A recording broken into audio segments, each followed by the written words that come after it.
Sana kwa majina, mimi naitwa Bwana Yugi, mimi ndiye National Chairman bunge la wananchi Kenya.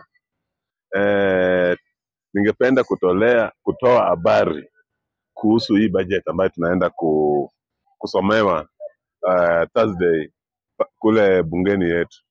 Kitu ya kwanza, sisi kama walala uhoi, sisi wale wa chini, tunasema hii budget iweze kupitishwa kwa njia lolote ambayo inawezekana, kwa sababu tukiangalia zile vitu zimepangwa katika hii budget na utofauti ya hii budget na ile ya mwaka iliyopita ni utofauti kubwa sana.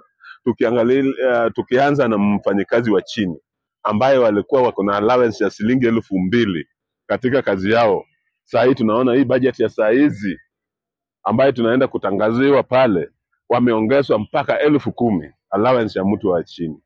Vile vile tukiangalia upande wa barabara wameongeza fedha kutoka bilioni 400 mpaka bilioni 700, na tukiangalia economy ya nchi yoyote inafuatana na barabara mzuri, good road network.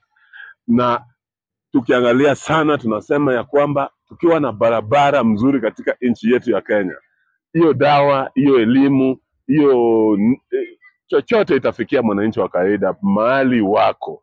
Ya pili, tunaangalia maneno ya usalama. Tumeona katika usalama pia katika hii bajeti yetu ambaye kwa jumla ni 4 trilioni 4.2, wameweza kupea wale wa usalama kutoka 250 billion mpaka 350 billion kuongezewa maneno ya usalama, ambaye hiyo kama Wakenya tunasema ni salama kabisa, na tumefurahia hiyo kwa sababu nchi ndio ikuwe na nguvu, ndio iweze kulinda wananchi wake.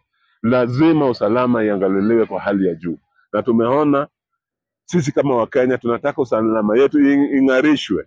Tunataka vifaa za kisasa za nchi za kuangalia maneno ya usalama. Kwa hivyo tumefurahi na hii bajeti sana sana upande wa usalama ambayo imeongezwa, na tungependa kama Wakenya iweze kufika hata nusu trilioni 500 billion, ndiye watu wa usalama katika nchi yetu waweze kutulinda, waweze kulinda mali ya Kenya, na waweze kuangalia chochote ambayo inaweza tendeka katika hii nchi yetu.